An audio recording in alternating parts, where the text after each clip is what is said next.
kepikiran kenapa ada perusahaan yang impor barang tetapi nggak bayar bea masuk. Nah, di video ini kita bakal bahas tentang fasilitas pembebasan bea masuk dan tempat penimbunan berikat. Jadi, di era globalisasi dan persaingan bebas, industri dalam negeri dituntut untuk mampu bersaing dengan produk luar negeri. Namun, biaya impor bahan baku dan barang modal sering menjadi kendala utama. Oleh karena itu, pemerintah memberikan fasilitas pembebasan bea masuk dan TPB sebagai bentuk inisiatif untuk meningkatkan daya saing industri, mendarik investasi, mendorong ekspor, serta mendukung proyek strategis nasional.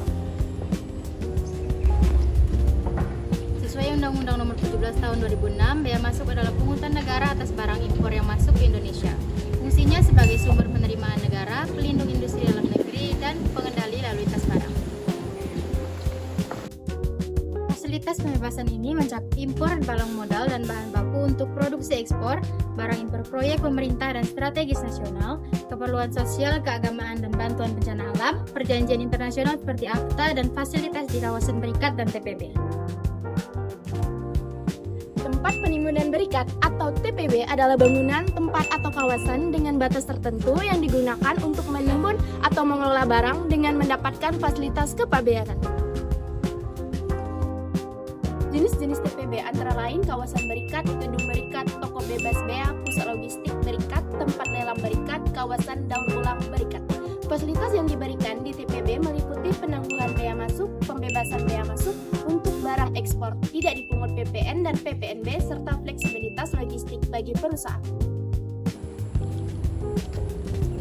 Fasilitas ini memberikan manfaat bagi berbagai pihak. Bagi pemerintah, fasilitas ini dapat menarik investasi, meningkatkan ekspor, dan membuka lapangan kerja.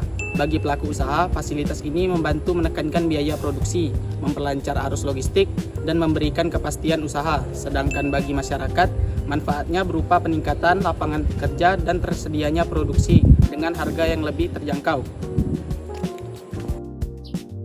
Pemberian fasilitas pembebasan bea masuk dan TPB memiliki dasar hukum yang jelas, antara lain Undang-Undang Nomor 17 Tahun 2006 tentang Kepabeanan, PMK Nomor 65, PMK 04 2021 tentang tempat penimbunan berikat, serta peraturan lain yang dikeluarkan oleh Direktorat Jenderal Bea dan Cukai. Aku pernah dengar kawasan berikat. Contohnya tuh kayak gimana sih? Contohnya tuh kayak perusahaan garmen yang ada di Batam mengimpor kain dari Cina. Kain itu masuk ke kawasan berikat, jadi belum dikenakan bea masuk. Setelah kain diolah menjadi pakaian dan diekspor, bea masuk dibebaskan. Nah, sebagai kesimpulan, fasilitas pembebasan bea masuk dan tempat penimbunan berikat merupakan strategi pemerintah untuk meningkatkan daya saing industri nasional, mendorong ekspor, dan menarik investasi. Dengan kebijakan ini diharapkan perekonomian nasional dapat tumbuh secara berkelanjutan.